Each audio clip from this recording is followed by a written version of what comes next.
Assalamualaikum warahmatullahi wabarakatuh. Perkenalkan, nama saya Ayu Maida Wardani, pengajar mata pelajaran matematika di kelas 7 SMP Islam Terpadu Ukhuwah Banjarmasin. Saya akan mereview sebuah buku yang berjudul Klinik Belajar Otak Kanan. Buku ini ditulis oleh Femi Olivia dan diterbitkan pada tahun 2012. Buku ini diterbitkan oleh penerbit PT Elex Media Komputindo, kelompok Gramedia, Jakarta. Buku ini terdiri dari 156 halaman dengan harga buku yaitu Rp37.500. Untuk nomor ISBN 978 602 00 27296.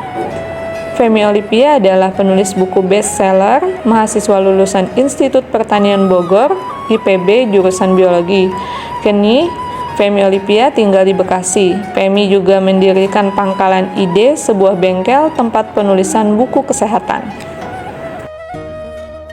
Pada buku ini membahas mengenai yang pertama, nilai rendah bukan berarti Anda tidak akan menguasai mata pelajaran. Yang kedua, ada cara mengubah anak yang dianggap bodoh menjadi pintar, yakni dengan mengasah otak kanannya. Yang ketiga, ada siasat dan solusi untuk setiap hambatan belajar anak dengan menstimulasi otak kanannya. Yang keempat, laboratorium otak kanan mengubah setiap anak menjadi jagoan belajar. 5. Setiap orang tua dapat membantu anaknya menjadi bintang pelajar. Pada zaman sekarang ini, kita sering mendengar tuntutan dan harapan orang tua terhadap anak-anaknya. Kamu harus masuk universitas A. Kamu harus masuk sekolah favorit. Kamu harus jadi dokter. Kamu harus lulus. Harapan orang tua yang terlalu tinggi bisa membuat anak sengsara, stres, dan depresi. Ditambah lagi, situasi di sekolah yang sangat kompetitif membuat banyak anak terjerumus untuk merusak diri dan masa depannya.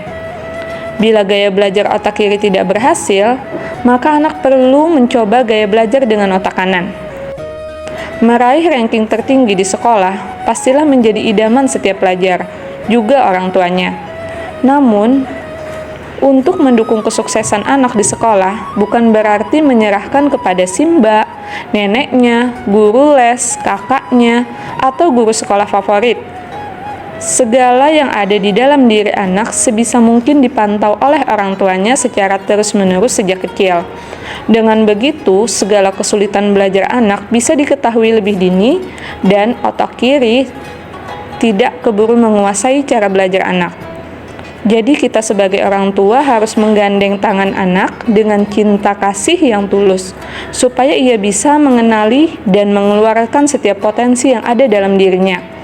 Dengan membiasakan gaya belajar otak kanan yang acak, imajinatif, dan kreatif, maka lama-kelamaan, kedua belahan otak anak akan seimbang dan membuatnya bisa meraih prestasi lebih tinggi lagi di masa depannya. Dalam buku ini dijelaskan bahwa sekitar 80% anak dengan kesulitan belajar ternyata disertai dengan defisit working memory, kemampuan menyimpan dan memanipulasi informasi dalam waktu singkat.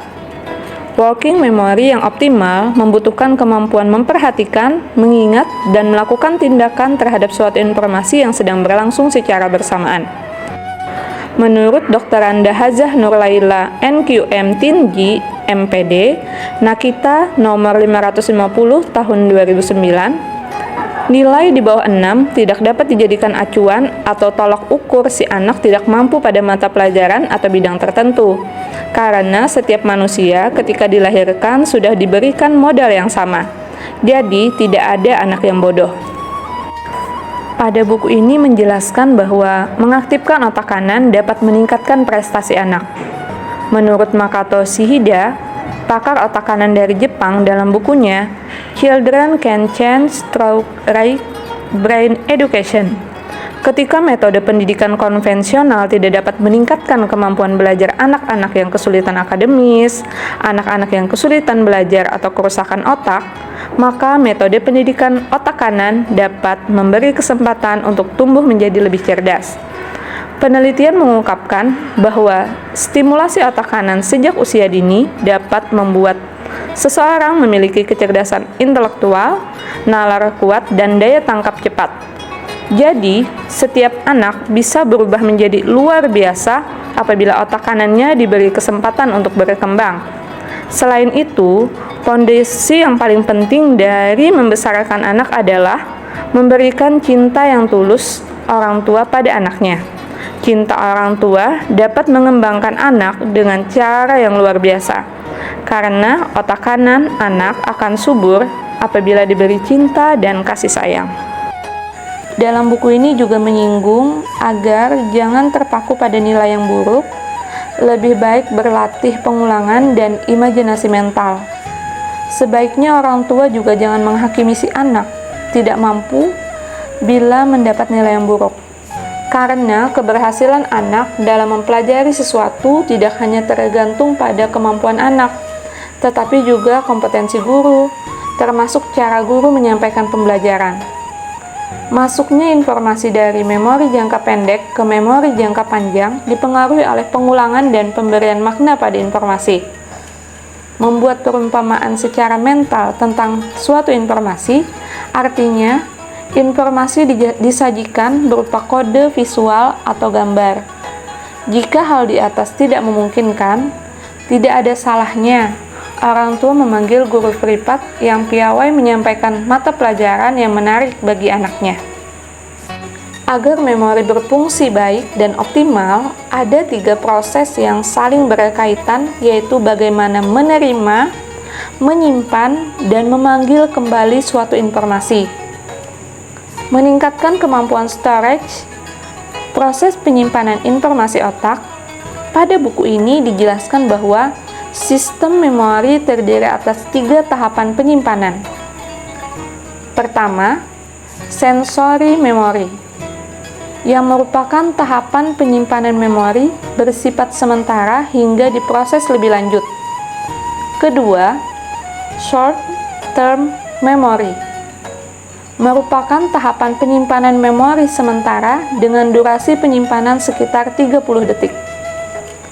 Yang terakhir, long term memory atau memori jangka panjang, dapat menyimpan informasi relatif permanen, mampu dalam jumlah besar dan waktu yang lama.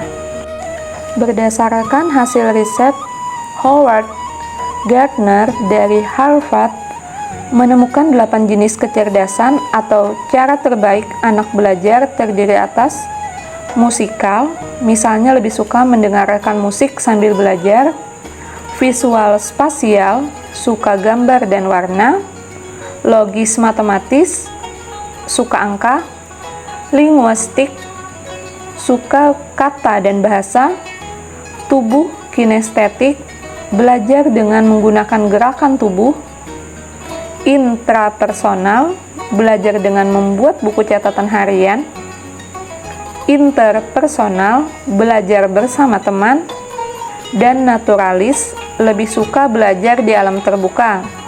Kuncinya adalah perhatikan anak agar bisa mengenali tipe mereka dan menggunakan untuk membantu anak lebih sukses. Saya memilih mereview buku yang berjudul Klinik Belajar Otak Kanan karena menurut saya buku ini sangat bermanfaat bagi saya sebagai seorang guru dan juga sebagai orang tua. Karena dalam kehidupan kita, sering kita hadapi kondisi di mana anak-anak kesulitan dalam mengingat materi yang sudah mereka pelajari sebelumnya di sekolah. Dan terkadang saya mendengar cerita anak-anak bahwa sebenarnya mereka memahami pelajaran yang diberikan di sekolah pada saat dijelaskan guru. Namun, beberapa saat kemudian mereka lupa dengan materi yang mereka pelajari.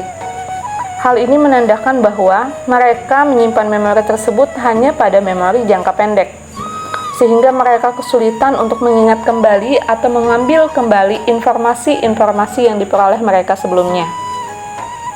Dari buku ini, saya pelajari bahwa salah satu cara untuk menyelesaikan masalah tersebut ialah dengan belajar menggunakan otak kanan. Salah satunya bisa dengan memberikan simbol-simbol saat mencatat, membuat peta pikiran atau mind mapping, atau membaca secara audiovisual. yaitu dengan merangkum bahan yang dipelajari lalu mengucapkannya dengan keras. Karena kita cenderung mengingat lebih dari 2 kali lipat apabila yang diucapkan daripada sekedar dibaca saja. Dan masih banyak lagi teknik-teknik yang diajarkan oleh buku ini terkait meningkatkan daya ingat melalui belajar otak kanan. Menurut saya, isi buku ini sangat relevan dengan permasalahan pelajar zaman sekarang yang memerlukan teknik yang tepat dalam mengingat materi pelajaran dalam jangka panjang dan sangat membantu kita sebagai guru atau orang tua untuk mengetahui jenis kecerdasan anak dan cara belajar anak. Di buku ini juga dituliskan beberapa saran-saran bagi orang tua dalam menghadapi permasalahan-permasalahan yang dihadapi anak. Salah satunya di buku ini dituliskan saran bagi orang tua, ciptakan lingkungan yang tepat dan jadikan anak sebagai partner dalam belajar, dan masih banyak lagi saran yang bermanfaat dituliskan pada buku ini. Bab yang saya sukai pada buku ini adalah tentang laboratorium otak kanan mengubah setiap anak menjadi jagoan belajar. Di sini terdapat banyak sekali jurus-jurus untuk anak. Mulai dari halaman 71 sampai halaman 107, yaitu jurus mata super pengingat pelajaran, jurus menempel lekat pelajaran, jurus mencatat secepat kilat, jurus cepat menangkap pelajaran, jurus membidik jitu pelajaran, jurus mencincang pelajaran, jurus menyimak detail pelajaran, dan trik jitu mendapat nilai yang bagus. Menurut saya ini sangat bermanfaat apabila anak-anak bisa mempraktekannya. Sebagai penutup, bagi saya buku ini tidak hanya sangat bermanfaat bagi guru dalam proses belajar mengajar, buku ini juga bermanfaat bagi orang tua agar dapat membantu memahami jenis kecerdasan yang dimiliki anak. Dan bagi anak itu sendiri, buku ini juga memiliki banyak jurus-jurus jitu agar tepat sasaran dalam memahami pelajaran dan dapat menggunakan otak kanan yang merupakan tempat menyimpan memori jangka panjang. Demikian review buku yang berjudul Klinik Belajar Otak Kanan yang ditulis oleh Femi Olivia pada tahun 2012. Semoga bermanfaat dan menjadi referensi bacaan kita dalam mendidik anak-anak para generasi penerus bangsa. Jazakumullah khairan katsiran. Wassalamualaikum warahmatullahi wabarakatuh.